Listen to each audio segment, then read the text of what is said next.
Hello friends, this is The English Teaching. Welcome to my channel. আজকের topic, do you distinguish between sympathy and empathy. আমরা সাধারণত এই দুটো word ইউজের সময় ভুল করে বসি।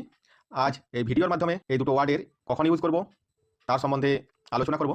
ইট is more important to learn the uses of these words rather than their correct definition. I shall try to make you understand the words so that you will be able to use these words properly in your daily usage. Let's come to the point. Sympathy এর বাংলা অর্থ হলো সহানুভূতি।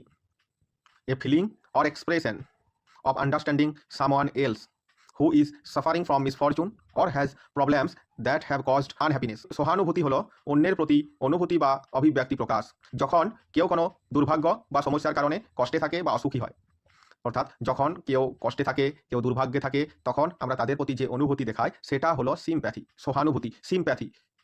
ইট suggests that you feel pity for someone but do not fully understand their feelings. এটি বোঝায় যে তুমি কারো প্রতি করুণা অনুভব করো, অন্যের কষ্টে দুঃখ পাও, কিন্তু তার অনুভূতিগুলো পুরোপুরি বোঝো না। It is only to feel sorry for someone's situation. এটি কেবল কারো পরিস্থিতির জন্য দুঃখ বোধ করা। Sympathy is easier because you just have to feel sorry for someone. সহানুভূতি প্রকাশ করা সহজ, কারণ এতে কেবল কারোর জন্য দুঃখ বোধ করলেই চলে। If someone's something died you feel sympathy. যদি কারোর কোনো কিছু মারা যায় বা কেউ মারা যায়, তবে তুমি যে অনুভূতি অনুভব করো সেটাই হলো সহানুভূতি।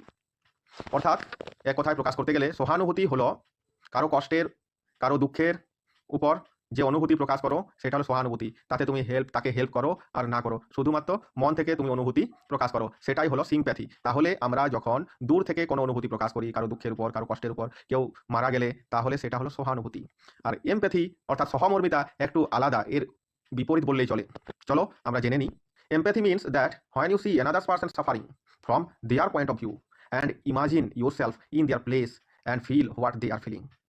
সহমর্মিতা বলতে বোঝায় অন্য কোনো ব্যক্তির কষ্টকে তার দৃষ্টিভঙ্গি থেকে দেখা এবং নিজেকে তার জায়গায় কল্পনা করে সে যা অনুভব করছে তা নিজে অনুভব করা।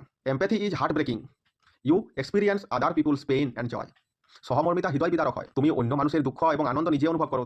দুঃখী মানুষের জায়গায় নিজেকে স্থাপন করে যখন তুমি তার দুঃখকে অনুভব করবে, তখন নিশ্চয়ই তুমি সেই মানুষটির মতোই দুঃখ পাবে। আর যদি সেই রকম দুঃখ পাও তাহলে সেটা এমপ্যাথি। আর যদি দূর থেকে মনে মনে অনুভব করো তাহলে সত্যিকারের তো দুঃখ পাবে না। যার একটা কথা আছে, যার ক্ষতি হয় তারই ক্ষতি হয়, দূর থেকে মানুষের কি আসে যায়, চোখের জল ঝরালেও কিছু আসে যায় না। If something of yours died you feel empathy.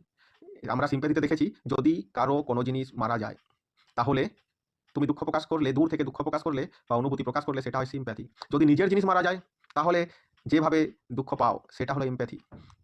অন্যের জিনিস মারা গেলে আমরা দূর থেকে একটু দুঃখ হয়, কিন্তু যার জিনিস মারা গেছে তার মতন তো দুঃখ হয় না। তার মতন যদি দুঃখ হয় তাহলেই সেটা এমপ্যাথি, যদি তার মতো দুঃখ না হয় তাহলে সেটাই হলো sympathy. That's all, thank you for watching.